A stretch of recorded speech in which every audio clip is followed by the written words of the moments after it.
Assalamualaikum warahmatullahi wabarakatuh. Alhamdulillahi rabbil alamin. Wa bihi nasta'inu ala umuri dunya waddin. Wassalatu wassalamu ala ashrafil anbiya'i wal mursalin, nabiyina wa habibina wa sayyidina Muhammadin wa ala alihi wa ashabihi wa man tabi'ahum bi ihsanin ila yaumiddin. Amma ba'd. Ibu-ibu jamaah kajian rahimakumullah yang semoga senantiasa dirahmati oleh Allah. Alhamdulillah, tidak lupa marilah kita kembali memanjatkan segala puji dan syukur kehadirat Allah Azza wa Jalla yang telah memberikan kepada kita kenikmatan-kenikmatannya yang begitu banyak, sehingga dengan nikmat-nikmat tersebut pada kesempatan sore hari ini kita bisa kembali bertemu di dalam majelis ilmu ini. Dan semoga Allah Subhanahu wa taala menyempurnakan nikmatnya kepada kita dengan memberikan kepada kita ilmu yang bermanfaat. Allahumma 'allimna ma yanfa'una wanfa'na bima 'allamtana wa zidna ilma. Amin ya rabbal alamin. Kemudian salawat serta salam semoga senantiasa tercurahkan kepada Nabi kita Nabi Muhammad sallallahu alaihi wasallam, dan juga kepada para keluarganya, para sahabatnya, dan para pengikutnya yang senantiasa mengikuti tuntunannya hingga hari akhir nanti. Ibu-ibu jamaah kajian rahimakumullah yang semoga senantiasa dirahmati oleh Allah. Insyaallah pada kesempatan sore kali ini kita akan melanjutkan kajian kita, dan pada kesempatan sore kali ini kita akan bersama-sama mengkaji yaitu tentang qanaah. Qanaah yaitu kalau bahasa kita yang terima yang pantuh, yaitu ridha, menerima dengan apa yang telah diberikan oleh Allah Subhanahu wa taala kepada kita, sehingga ketika kita bisa menerima apa yang telah Allah berikan kepada kita, seberapapun jumlahnya, seberapapun besarnya, maka kita akan menjadikan kita tidak bergantung kepada orang lain. Kita tidak akan minta-minta kepada orang lain, maka kita akan menjaga kehormatan kita dengan tidak mengadu kepada orang lain, tidak minta-minta kepada orang lain. Baik ibu-ibu jamaah rahimani warahmatullah, yang perlu kita ketahui bahwasanya Allah Subhanahu wa taala itu telah menjamin rezeki kita semua. Jangankan kita, manusia makhluk yang Allah karuniai akal, binatang saja yang tidak berakal dijamin rezekinya oleh Allah.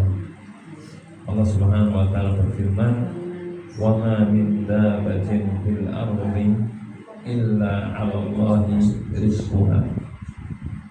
Allah mengatakan wa ma min dabbatin, dan tidak ada binatang melata fil ardi, di bumi, illa kecuali 'ala Allahi rizquha, kecuali rezekinya telah dijamin oleh Allah. Semua binatang yang ada di permukaan bumi, baik yang besar maupun yang kecil, semuanya dijamin oleh Allah Azza wa Jalla. Burung-burung yang berterbangan yang sekian banyak, mereka dijamin rezekinya oleh Allah Ta'ala. Semut yang ada di tempat yang sangat jauh dari kehidupan manusia, tengah hutan, tempat yang terpencil, dijamin rezekinya oleh Allah Ta'ala. Ikan-ikan yang ada di lautan, dari ikan yang paling besar sampai ikan yang paling kecil, semuanya dijamin oleh Allah Ta'ala. Nah, maka kalau seandainya binatang yang tidak berakal saja Jadi dijamin apalagi kita manusia. Maka ya seharusnya kita mempunyai keyakinan yang seperti ini. Yakin bahwasanya rezeki kita telah dijamin. Allah telah menentukan rezeki untuk kita. Bahkan jauh-jauh hari sebelum Allah Subhanahu wa taala menciptakan langit dan bumi, Allah sudah menentukannya. Nabi sallallahu alaihi wasallam mengatakan, "Kataballahu maqadira al-khalaiq qabla an yakhluqa as-samawati wal ard bi 5,000 sanatin." Allah menentukan takdir bagi makhluknya 50.000 tahun sebelum Allah menciptakan langit dan bumi. Dan di antara takdir Allah yaitu tentang rezeki kita sudah dijamin. Si bulan, rezekinya hari ini sekian, semuanya sudah dijamin. Demikian juga Nabi Sallallahu Alaihi Wasallam ketika menjelaskan tentang proses penciptaan manusia, Nabi mengatakan, "Inna ahdakum yusma'u khalquhu fi batni ummihi 40 yawman nutfatan." Sesungguhnya salah seorang di antara kalian dikumpulkan penciptaannya di perut ibunya 40 hari berupa nutfah, berupa air mani. Kemudian setelah itu tsumma yakunu 'alaqatan misla dzalik, tsumma yakunu 'alaqatan mudghatan misla dzalik. Kemudian setelah itu menjadi segumpal darah. Tsumma yakunu 'alaqatan misla dzalik. Tsumma yakunu mudghatan, kemudian menjadi segumpal daging setelah itu selama 40 hari.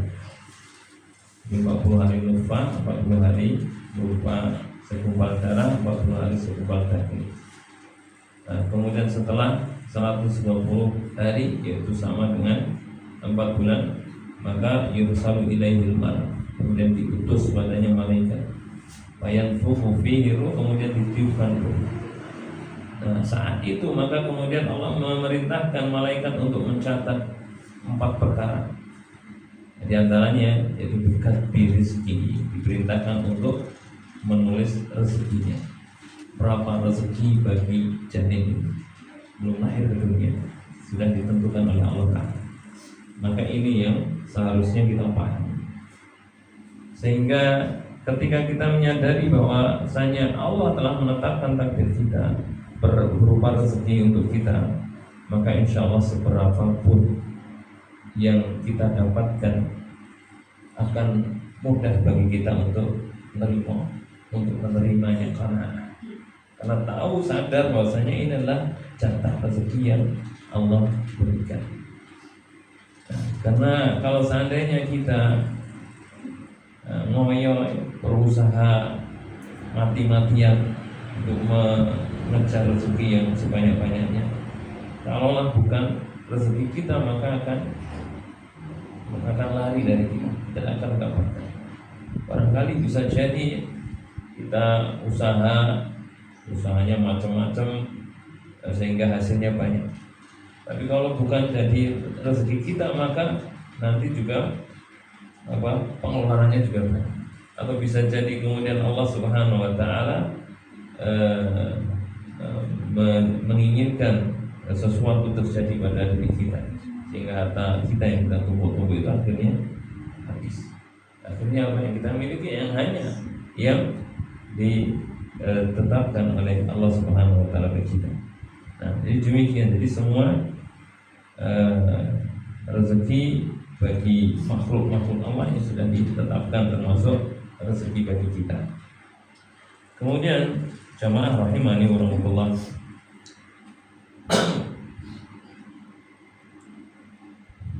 ketika kita menyadari bahwasanya rezeki tersebut sudah dijamin oleh Allah dan seberapapun banyaknya ini sudah ditentukan oleh Allah, maka insya Allah ini akan menjadikan kita qanaah, bagaimana tadi sudah disampaikan. Dan kita bisa mencontoh dari para sahabat, yaitu orang-orang muhajirin. Bagaimana orang-orang muhajirin ketika mereka hijrah dari Mekah menuju Madinah. Mereka meninggalkan keluarga mereka, mereka meninggalkan harta mereka, mereka meninggalkan mata pencaharian, datang ke Madinah di negeri yang jauh, negeri yang asing. Di sana tidak ada saudara, tidak bawa harta, tidak punya pekerjaan, dalam kondisi nggak punya apa-apa. Nah, tetapi bagaimana Allah Subhanahu Wa Taala menceritakan tentang mereka? Allah mengatakan lil fuqara'il ladzina uhsiru fi sabilillah la yastati'una darban fil ard yahsabuhumul jahilu aghniya'a minat ta'affuf. Lil fuqara, dan berinfaklah kepada orang-orang fakir. Maksudnya adalah orang-orang muhajirin yang enggak punya. Alladzina uhsiru fi sabilillah, yang mereka tertahan dari berjuang di jalan Allah. La yastati'una darban fil ard, jadi mereka tidak mampu berusaha di atas muka bumi, nggak punya apa-apa. Mau ikut berjihad nggak punya bekal. Namanya jihad ya harus punya bekal, punya kendaraan, punya senjata dan yang lainnya. Sementara mereka nggak punya apa-apa.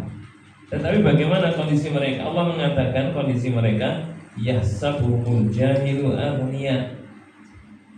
Ya, orang-orang yang nggak tahu menyangka bahwasanya mereka aghniya, mereka berkecukupan. Kok bisa? Padahal nggak punya, tapi dikira cukup. Kenapa? Minat ta'affuf, karena mereka menjaga diri, tidak minta-minta. Ya, jadi meskipun tidak punya, tapi apa? Tidak minta-minta, menjaga diri. Ya, tidak minta-minta, bukan malah aji mumpung. Ya. Mumpung nggak punya kesempatan untuk minta-minta nyadong sana kemari. Nah, bukan seperti itu orang muhajirin. Ya, meskipun mereka nggak punya apa-apa, tapi mereka menjaga kemuliaannya. Nah, tidak minta-minta kepada orang lain.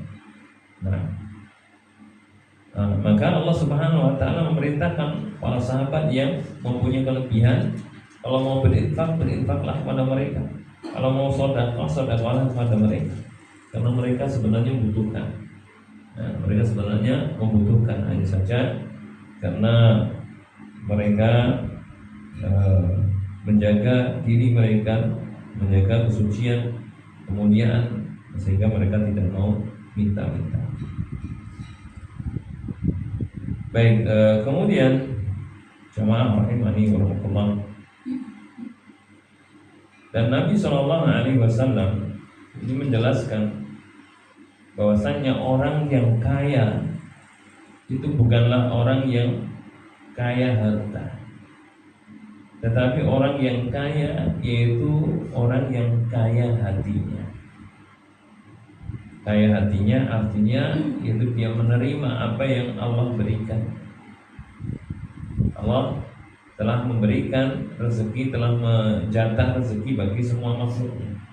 Dia tahu bahwasanya inilah yang diberikan oleh Allah, inilah rezeki yang menjadi jatah dari Allah Ta'ala.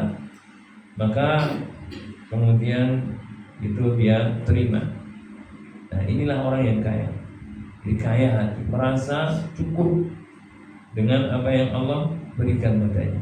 Nabi SAW mengatakan dalam hadis yang diriwayatkan oleh Bukhari dan Muslim, Nabi mengatakan laisal ghina an kasratil arab. Nah, bukanlah kekayaan itu disebabkan karena banyaknya harta. Kaya, kata Nabi, bukan karena harta. Walakin al-ghina, akan tetapi kaya yaitu ghinan nafsi. Akan tetapi yang dimaksud kaya yang hakiki, kaya yang sebenarnya yaitu kaya hati. Kaya hati, yaitu merasa cukup dengan apa yang telah diberikan oleh Allah Subhanahu wa Ta'ala. Maka ini kekayaan yang sungguh.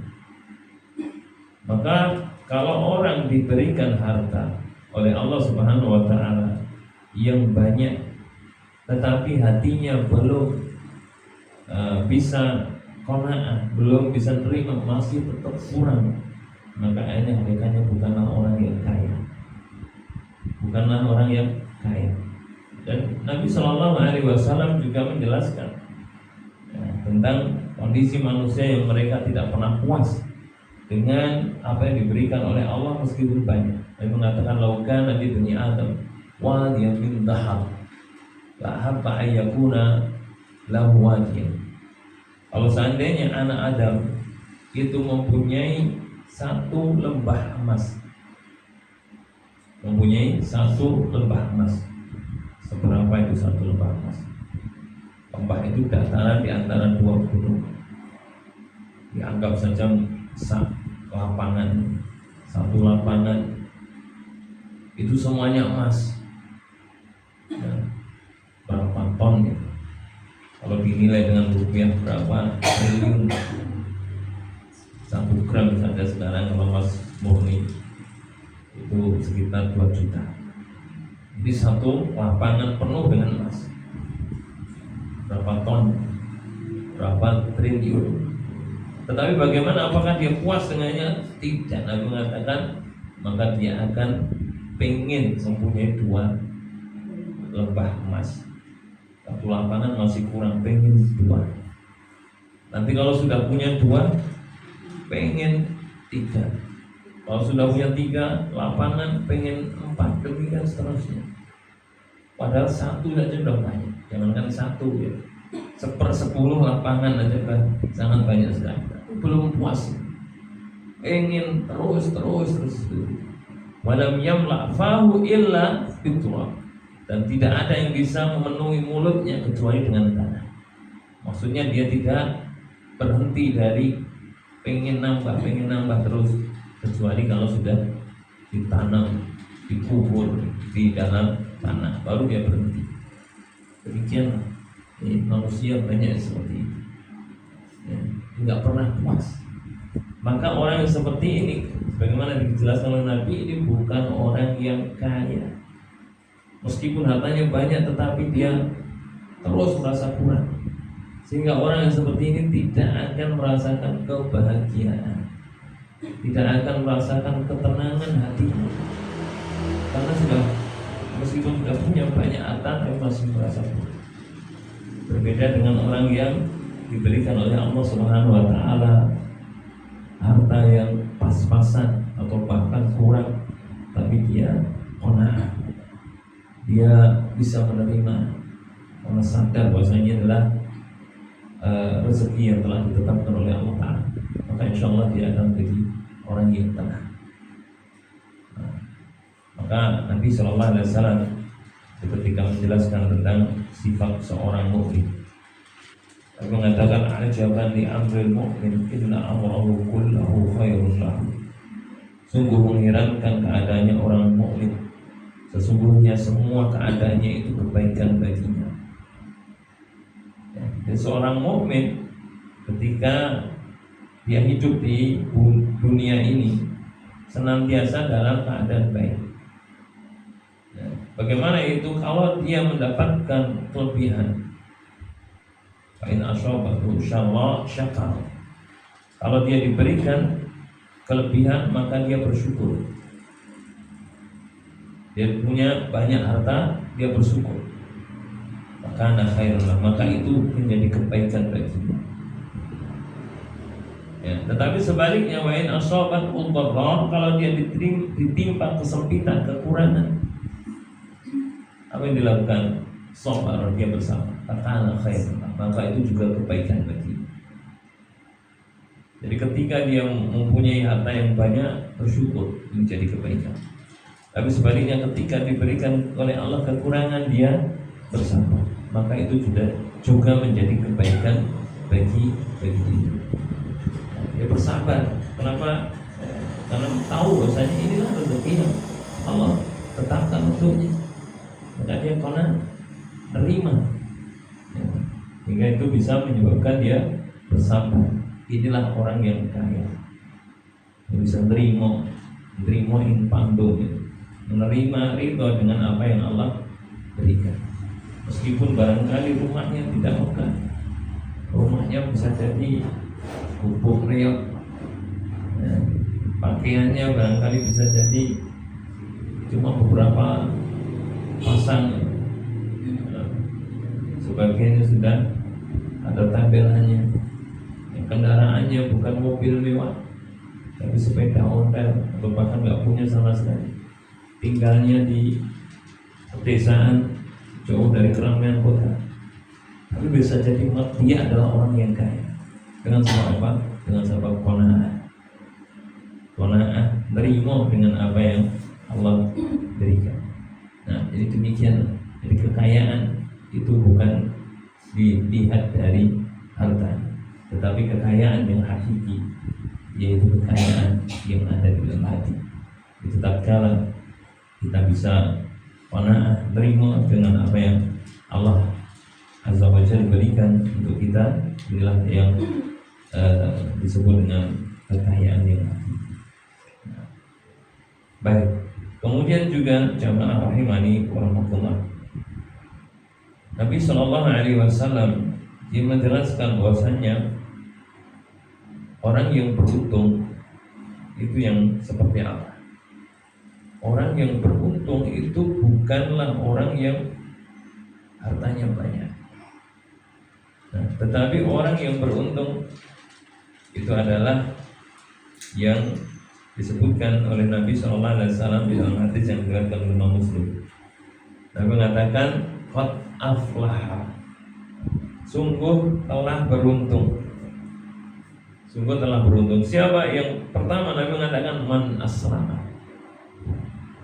Ya, yang pertama yaitu orang yang beragama Islam.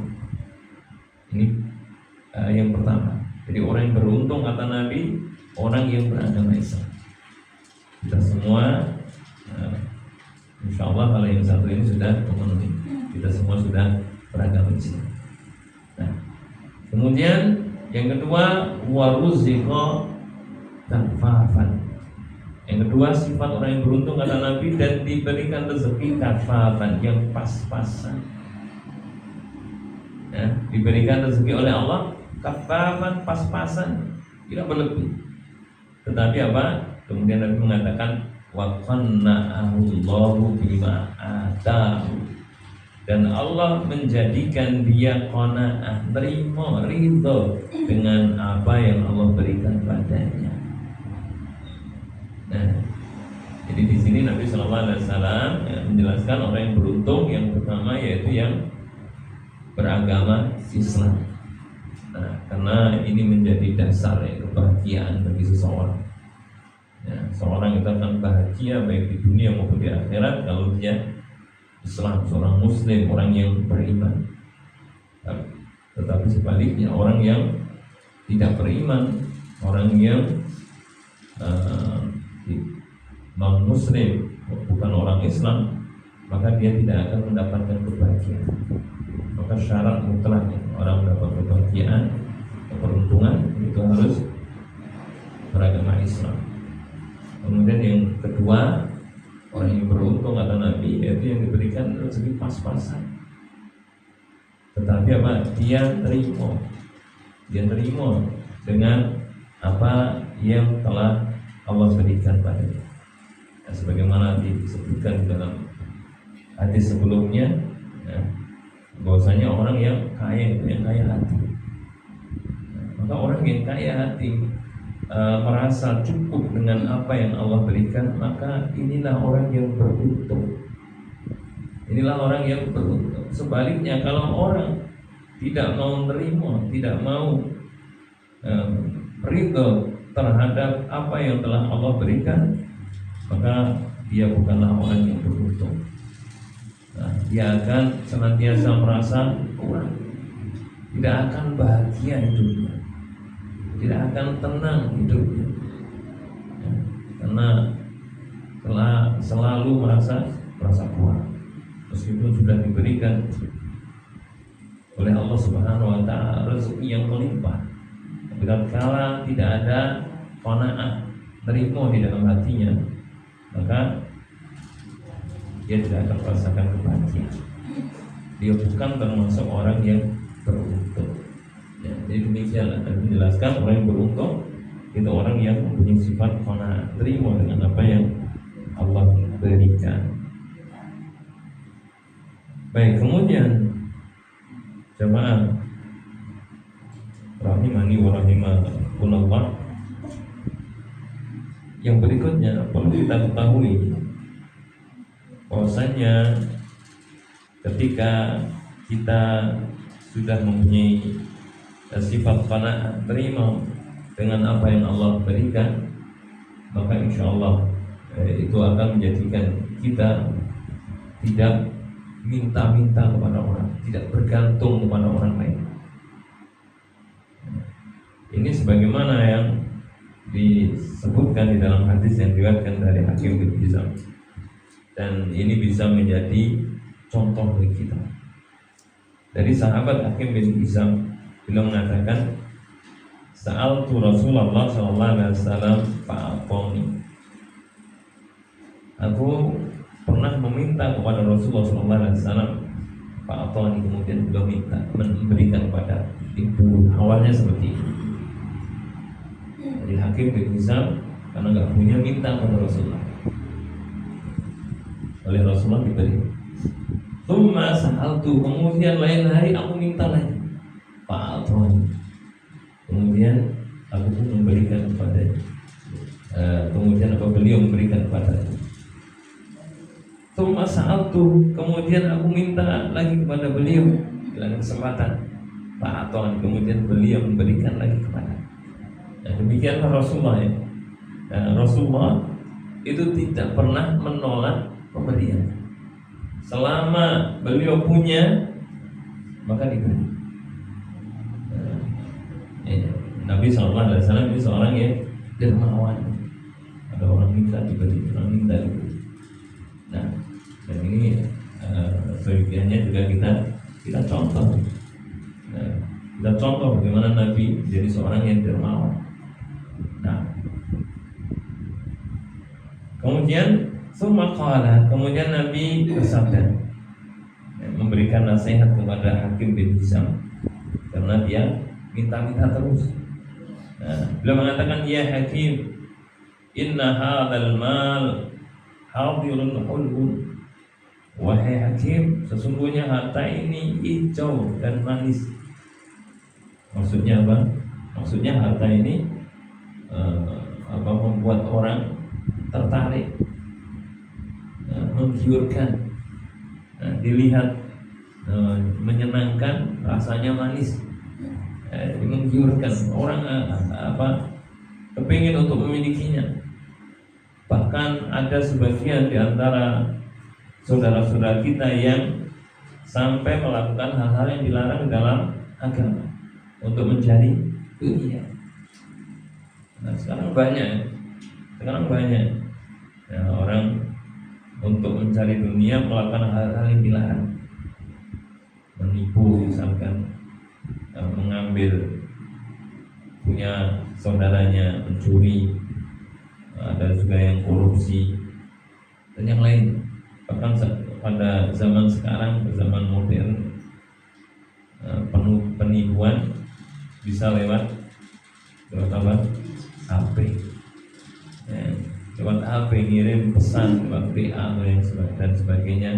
Kemudian yang menerima cuma ngeklik, baik itu berupa tautan atau aplikasi atau yang lain, tahu-tahu tabungannya terkuras habis. Ini bisa pada zaman sekarang, banyak yang melakukan. Dan mereka mengira kalau sudah berhasil seperti itu, ini jadi keuntungan. Dan yang seperti ini sudah dijelaskan oleh Nabi Sallallahu Alaihi Wasallam.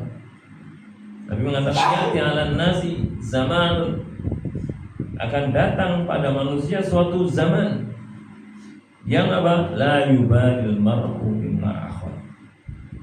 Yang seorang itu tidak lagi memperhatikan harta yang dia cari. Aminal halal, aminal haram. Apakah dari yang halal, apa dari yang haram? Dan ini sudah terjadi pada zaman sekarang.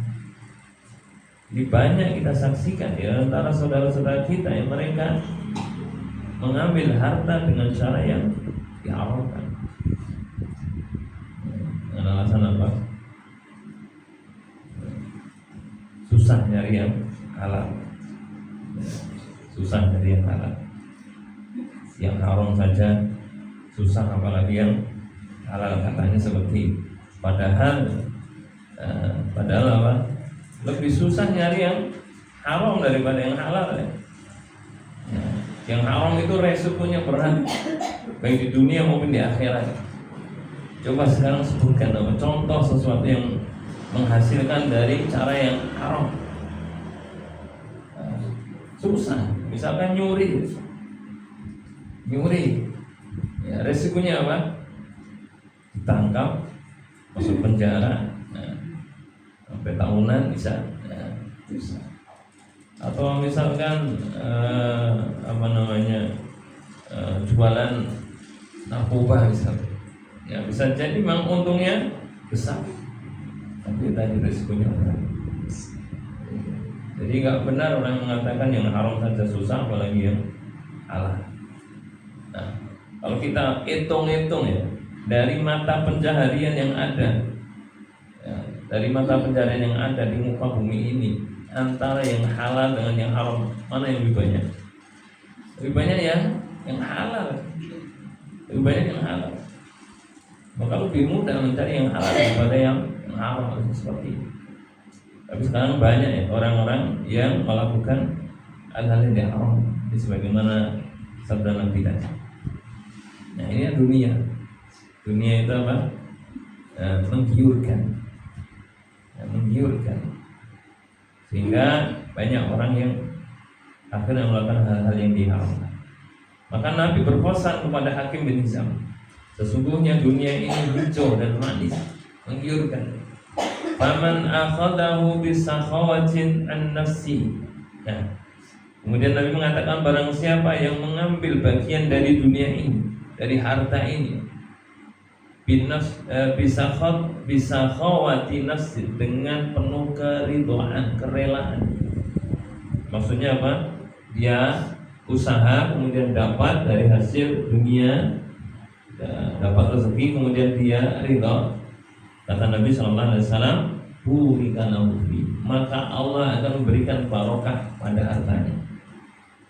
Nah, jadi kalau dia mendapatkan dunia, mendapatkan harta dunia ini setelah usaha, kemudian dia dapat seberapapun diterima dengan keridhaan, kata Nabi, burika lahu fi, Allah akan memberikan barokah di dalamnya.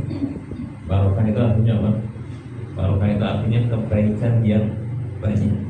Jadi harta yang dia dapatkan, meskipun barangkali kalau dilihat nilainya tidak seberapa, nilainya bisa jadi kecil, tetapi tatkala dia ridho dengan apa yang Allah berikan, maka itu akan menyebabkan Allah memberikan barokah pada hartanya.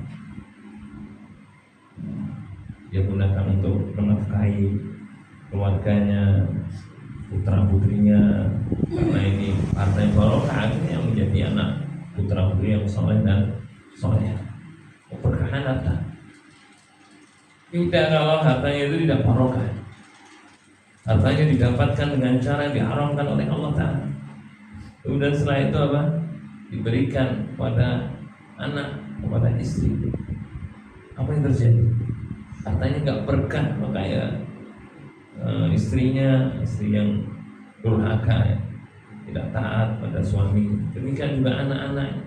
Jadi anak-anak yang bukan anak yang soleh, anak yang jauh dari agama. Ini mungkin. Kenapa? Karena hartanya tidak baru. Beda dengan harta yang baru. Insya Allah itu membawa kebaikan yang banyak. Ya. Jadi kalau orang yang menerima apa yang Allah berikan padanya, maka Allah akan memberikan barokah pada hartanya.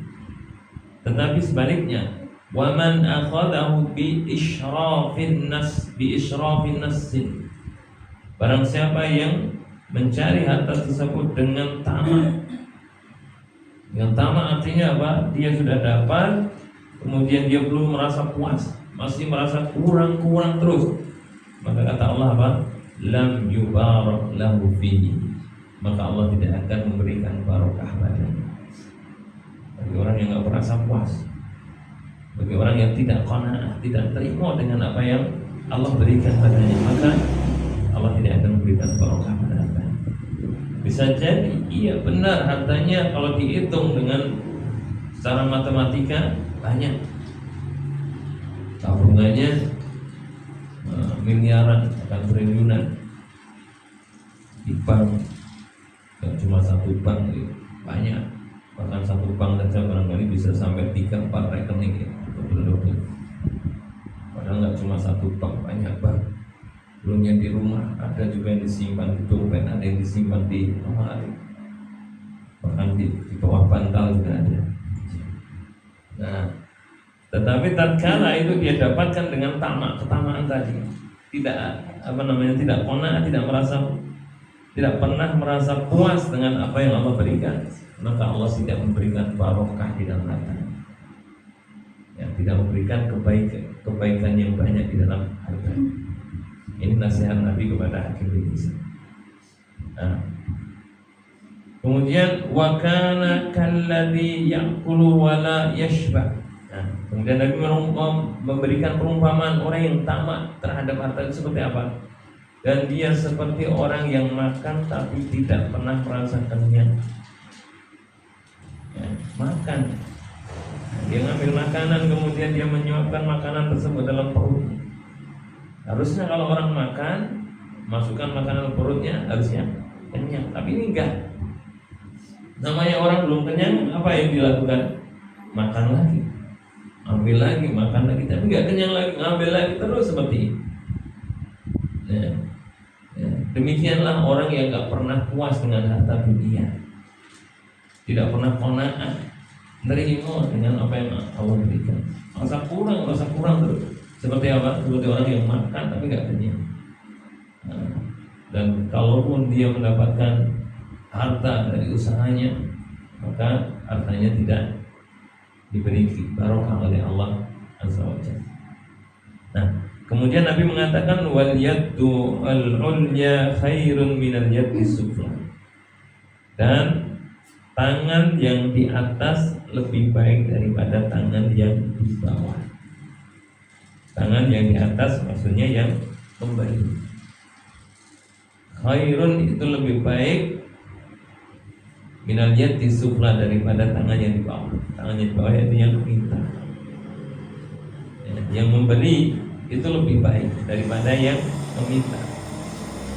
Kok bisa seperti itu? Nah, padahal kan yang memberi hartanya berkurang, sementara yang meminta kemudian dia diberi hartanya bertambah. Kenapa Nabi Shallallahu Alaihi Wasallam mengatakan bahwasanya tangannya di atas lebih baik daripada tangannya di bawah? Yang memberikan lebih baik daripada yang meminta. Karena jamaah rahimani wa rahimakumullah, orang yang memberi meskipun hartanya berkurang pada saat dia memberikan hartanya tersebut, tetapi Allah Subhanahu wa taala memberikan ganti yang lebih baik. Bahkan hartanya tidak berkurang. Nabi sallallahu alaihi wasallam mengatakan mana qasad shadaqatun min malin. Sedekah tidak akan mengurangi hartanya. Nah, meskipun apa dia memberikan sebagian hartanya. Dia punya uang misalkan di dalam dompet ada 500.000, kemudian diambil 100.000 diberikan pada orang lain. Berkurang nggak? Kurang apa betul? Kurang. Tapi kata Nabi apa?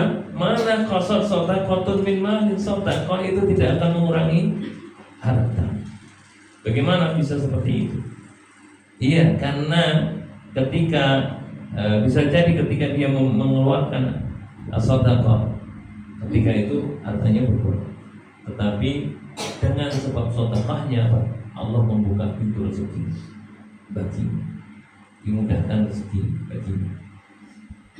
Yang jualan biasanya biasa-biasa saja karena senang bersedekah, akhirnya laris. Allah menggerakkan orang-orang datang ke tokonya, laris. Nah, yang tani misalnya, biasanya tanamannya panennya biasa-biasa saja atau bahkan gagal panen karena dia gemar bersedekah, akhirnya panennya melimpah. Ya Allah membuka, ya Allah menambahkan rezeki itu. Bagaimana firman Allah Subhanahu wa taala, yamhaqullahu riba wa yurbis shadaqah. Allah membinasakan riba dan mengembangkan sedekah. Harta yang disedekah dikembangkan oleh Allah Subhanahu wa taala. Bisa dikembangkan hartanya ya, dengan Allah membuka pintu rezeki yang lainnya. Bisa bertambah pahalanya. Bisa bertambah pahalanya dijanjikan di sisi Allah Subhanahu wa taala. Bagaimana sabda Nabi sallallahu alaihi wasallam, man tasaddaqa bi adli tamratin min kasbin tayyibin, barang siapa yang bersedekah dengan seukuran kurma satu dari hasil usaha yang baik, yataqabbala Allah bi yamini, maka Allah akan menerima dengan tangan kanannya.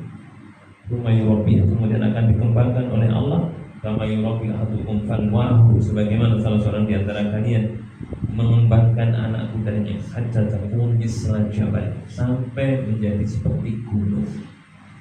Tadi yang disedekahkan oleh kurma satu diterima oleh Allah, dikembangkan menjadi lipat gandakan sampai menjadi gunung, lipat gandakan pahala siapa. Jadi bisa dengan sedekah harta kita ditambah oleh Allah dan membuka pintu rezeki bagi kita, bisa ditambah pahalanya, bisa juga ditambah barokahnya, bisa semuanya. Maka orang yang memberi ini hakikatnya dialah orang yang beruntung. Maka Nabi mengatakan yadul ya, tangan yang di atas khairun, lebih baik minal yadis sufla, daripada tangan yang di bawah. Kenapa? Karena dengan memberikan sesuatu kepada saudaranya, maka dia mendapatkan ganti yang lebih baik, yang lebih banyak dan lebih baik. Nah, baik. Ya, ini wasiat Nabi atau nasihat Nabi kepada hakim bisa. Nah, di antaranya tadi Nabi mengatakan lebih baik tangan yang di atas. Sementara tadi apa yang dilakukan oleh hakim? Ya minta pada Nabi. Iya benar dikasih, sampai berapa kali dikasih. Tapi Nabi kemudian memberikan nasihat seperti ini.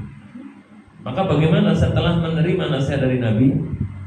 Maka kemudian Hakim bin Hizam pun segera menerima nasihat tersebut. Maka kemudian beliau tidak mau minta-minta. Beliau mengatakan, qala Hakim, qultu ya Rasulullah, aku berkata, wahai Rasulullah, walladzi ba'atsaka bil haqq, demi Allah yang telah mengutusmu dengan membawa kebenaran, la arza ahadan ba'daka syai'an hatta ufariqat dunya, aku tidak akan meminta-minta kepada seorang pun setelahmu sampai aku meninggal dunia. Nah, setelah dinasihat oleh Nabi, biasanya orang yang beri lebih baik daripada yang menerima. Akhirnya apa? Diterima nasihatnya, langsung beliau bertekad seperti itu. Mulai sekarang saya nggak minta-minta. Nah, ini menunjukkan apa? Menunjukkan bahwasanya seorang kalau diberikan nasihat dan nasihatnya itu benar, maka seharusnya apa? Diterima. Harusnya diterima. Dan ini adalah sifat orang yang beriman. Sifat ciri orang yang beriman yaitu yang mudah menerima nasihat. Allah Subhanahu wa taala mengatakan, "Fadzakir fa innal dzikra tanfa'ul mu'min." Berikanlah peringatan. Sesungguhnya peringatan tersebut akan bermanfaat bagi orang yang beriman. Peringatan, nasihat itu akan bermanfaat bagi orang yang beriman. Inilah dulu para sahabat. Diberi nasihat oleh Nabi diterima, diberi nasihat diterima. Nah, lain halnya dengan orang-orang yang mempunyai penyakit nifaq, orang-orang munafik, orang-orang yang tidak ada keimanan di dalam hatinya. Meskipun secara zahir, secara yang nampak mereka menunjukkan sebagai seorang yang beragama Islam, orang Muslim, tapi dalam hatinya menyembunyikan kekufuran. Mereka itu kalau diberi nasihat nggak diterima. Allah mengatakan, menceritakan tentang sifat orang munafik, di antaranya wa idza qila lahu taqillaha akhadhathu al-'izzatu bil ismi wa hasbuhu jahannam wa bi'sal mihad. Allah mengatakan wa idza qila lahu taqillah, dan apabila dikatakan kepadanya takutlah engkau kepada Allah, berbuat dosa, berbuat kesalahan, kemudian diingatkan, jangan kamu berbuat ini dosa, ini nggak boleh, ini haram. Bagaimana sikapnya? Akhadat al-izzatu bil ism, dimunculkan kesombongannya dan berani melakukan perbuatan dosa tersebut. Sudah diingatkan nggak diterima, justru apa? Sengaja berani langgar melakukan perbuatan dosa. Siapa ini? Orang munafik. Orang munafik seperti itu, nggak mau menerima nasihat. Dan ini sesuatu yang bahaya ya, kalau kita kok sampai susah menerima nasihat, diberi nasihat kok malah meremehkan yang memberi. Kamu itu siapa? Berani-beraninya memberikan nasihat, padahal yang dinasihatkan benar, yang disampaikan benar, tapi dia nggak mau menerima. Ini bahaya. Kenapa? Karena itu sebab seorang tidak masuk ke dalam surga. Nabi mengatakan la yadkhulul jannah, tidak masuk surga siapa man kana fi qalbihi mithqalu dzarratin min kibr. Tidak masuk surga orang yang di dalam hatinya ada satu biji sawi kesombongan. Orang yang di dalam hatinya ada kesombongan meskipun hanya kecil, satu biji sawi. Kemudian Nabi menjelaskan siapa itu orang sombong. Al-kibru batarul haq wa ghamtun nas. Al-kibru yang dimaksud kesombongan yang menyebabkan orang enggak masuk surga, yaitu batarul haq, menolak kebenaran, wa ghamtun nas, dan merendahkan orang lain. Merendahkan, menghina, meremehkan orang lain. Ini sebab apa? Orang tidak masuk surga, enggak mau menerima nasihat, padahal yang disampaikan kebenaran. Nah, maka hendaknya kita contoh para sahabat, di antaranya Hakim bin Hizam. Dulunya Pak suka minta-minta. Nah, kemudian dinasihati Nabi SAW, bahwasanya yang lebih baik itu yang memberi, bukan yang minta. Akhirnya berhenti. Nggak minta-minta lagi. Nah, karena memang minta-minta itu kalau tidak terpaksa, misalkan dalam kondisi nggak punya apa-apa untuk makan, nggak ada, baru boleh minta. Orang miskin yang sangat miskin ya. Tapi kalau orang berkecukupan kok minta-minta, dan ini banyak ngemis-ngemis di lampu merah biasanya ada ngemis. Biasanya apa?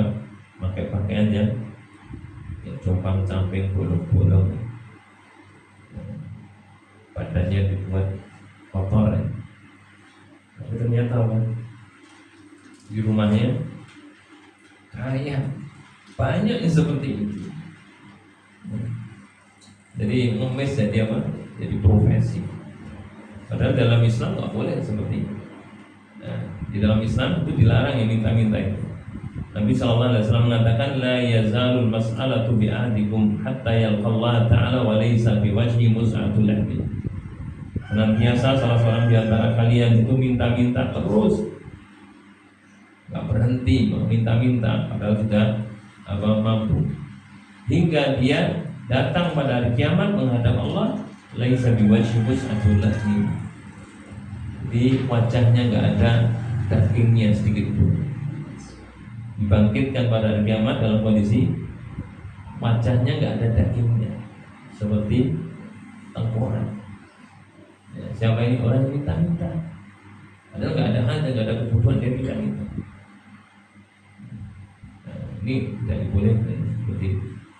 Nah, maka di sini Nabi SAW memberikan nasihat kepada sahabat Hakim bin Hizam. Akhirnya apa? Diterima nasihat, dipraktekkan. Nah, kemudian disebutkan di sini wa kana Abu Bakar yad'u hakiman liyutiyahu al-'atam.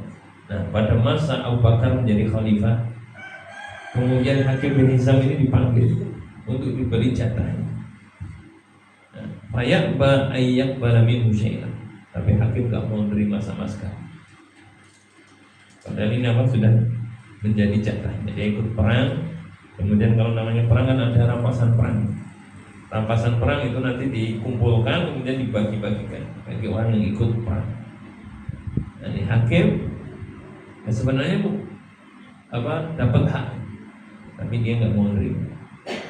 Tsumma inna Umar ta'a liyutiyahu fa'aba ayyaqbal. Demikian juga Umar ketika menjadi khalifah, jadi memanggil Hakim untuk diberi jatahnya, tapi tidak mau menerima. Maka kemudian Umar mengatakan, ya ma'syarul muslimin, wahai kaum muslimin, ushidukum ala Hakim. Aku minta saksi pada kalian terhadap Hakim. Anni a'ridu alaihi haqqahu. Sesungguhnya aku telah menawarkan kepada haknya, menawarkan kepadanya haknya. Alladzi qassamallahu lahu fi hadzal fai'. Itu berasal dari kata rampasan perang tadi yang harusnya jadi haknya. Faya'ba ayyakhudah, tetapi dia tidak mau menerima. Falam yarza' hakimun ahadan minan nas ba'da Nabi sallallahu alaihi wasallam at-tawfi. Maka benar Hakim tidak mau menerima pemberian dari seorang pun setelah pemberian dari Nabi sampai belum menikah. Jadi nggak mau minta-minta, bahkan dikasih pun nggak mau. Nah, kenapa? Itu tadi karena sifat qanaah tadi. Ya, diajar oleh Nabi pada beliau. Orang itu kalau mendapatkan harta kemudian dia terima dari hasil usahanya, dia terima dengan sakhawatin nafs, dengan keridhaan, maka akan diberkahi hartanya tersebut. Ini tertanam pada hati Hakim bin Hizam. Maka beliau setelah itu seberapa yang dia dapatkan rezeki dari Allah Subhanahu wa taala diterima dengan qanaah. Nah, baik, kemudian ibu-ibu jamaah rahimani rahimakumullah, kalau kita memperhatikan dulu para sahabat, jadi meskipun mereka kondisinya serba kekurangan, bahkan sangat kurang, tetapi tidak menjadikan kemudian mereka meminta-minta. Mereka terima qanaah dengan apa yang Allah berikan. Bahkan tetap mereka berusaha semaksimal mungkin melaksanakan ketaatan kepada Allah Subhanahu wa taala dengan kondisi yang serba pas-pasan bahkan kurang. Seperti contohnya misalkan yang diriwayatkan dari Abu Burdah, dari Abu Musa al-Asy'ari, beliau mengatakan kharajna ma'a Rasulullah sallallahu alaihi wasallam fi qasmatin. Pernah kami itu para sahabat keluar bersama Rasulullah pada satu perang. Dalam ini disebutkan nanti perang Dzatul Riqah. Wa nahnu sittatun nafarin. Kami dulu berangkat bareng 6 orang. Nah, bainana ba'irun na'takibu. Kami berenam cuma punya satu unta yang kami kendarai gantian. Ya, harusnya Pak, satu orang satu ya paling banter ya Pak, goncengan berdua. Ini enggak, 6 orang satu unta, akhirnya apa gantian, naik satu-satu atau dua-dua dan yang lain jalan. Ya, kondisi seperti itu bukan jadi alasan bahwa saya nggak punya kendaraan nggak ikut perang, tetap ikut. Nah, ini dulu para sahabat seperti itu. Ya, jadi bisa nerima dengan apa yang Allah berikan meskipun kondisinya seperti itu. Bahkan kemudian dijelaskan oleh Abu Musa al-Asy'ari, wa nakibat akhdamuna wa nakibat qadami. Maka akhirnya apa? Kaki-kaki kami sampai lecet, termasuk kakiku yaitu Abu Musa, kakinya lecet-lecet. Bahkan belum mengatakan wasaqatat adfari, sampai kuku kakiku itu copot. Bisa dibayangkan ya, perjalanan jauh untuk perang lagi. bukan lewat jalan yang halus pada zaman dulu ya, padang pasir panas, batu-batu, sampai kakinya kukunya copot, kakinya lecet-lecet. Wa kunna nalufu ala arjulina al-haraq, dan kami membungkus kaki kami dengan kain. Karena tadi lecet-lecet bahkan sampai copot kukunya. Qasumiyat ghazwatal Dzatir Riqah, maka perang tersebut disebut dengan perang Dzatur Riqah. Dzatur Riqah itu balutan. Riqah itu balutan. Perang yang di sana para sahabat banyak yang membalut kakinya dengan kain tadi. Jadi demikianlah dulu para sahabat. Bagaimana kondisi mereka? Kalau dibandingkan dengan kita, jauh lebih baik keadaan. Bahkan banyak riwayat menjelaskan bagaimana pada masa sahabat dulu, saking nggak ada makanan, akhirnya apa yang dimakan? Makan daun-daunan. Makan daun-daunan sampai apa? Sampai keluar itu seperti kotoran binatang. Karena yang dimakan sama dengan yang dimakan binatang, ketika keluar pun sama. Ini dulu para sahabat seperti itu. Apakah mereka mengeluh? Tidak. Padahal bisa kita bayangkan beratnya kehidupan mereka seperti itu, tapi tidak menjadikan mereka mengeluh. Kenapa? Qanaah. Terima itu panggungnya. Bisa menerima ridho dengan apa yang Allah berikan kepada mereka. Padahal tidak seberapa. Nah, sifat yang seperti ini yang sekarang jarang kita dapatkan. Bahkan barangkali pada diri kita sendiri sifatnya seperti ini. Kita sudah mendapatkan harta, penghasilan yang mungkin tidak seberapa, ya, tetapi cukup untuk kebutuhan hidup kita, untuk makan, untuk minum, cukup. Tetapi apa? Banyak di antara kita yang tidak belum bisa ridho dengan apa yang Allah berikan, masih merasa kurang. Oleh karena itu, ibu-ibu jamaah rahimahullah, saya mengajak kepada diri saya pribadi khususnya dan kepada jamaah sekalian, jadi marilah kita tumbuhkan sifat qanaah pada diri kita. Kita berusaha untuk ridho dengan apa yang Allah telah berikan untuk kita. Insyaallah itu akan menjadi kebaikan bagi diri kita. Allah Ta'ala barangkali demikian yang bisa disampaikan pada kesempatan sore kali ini. Semoga apa yang disampaikan bermanfaat bagi kita semua dan khususnya bagi diri saya pribadi. Demikian. Wassalamualaikum warahmatullahi wabarakatuh.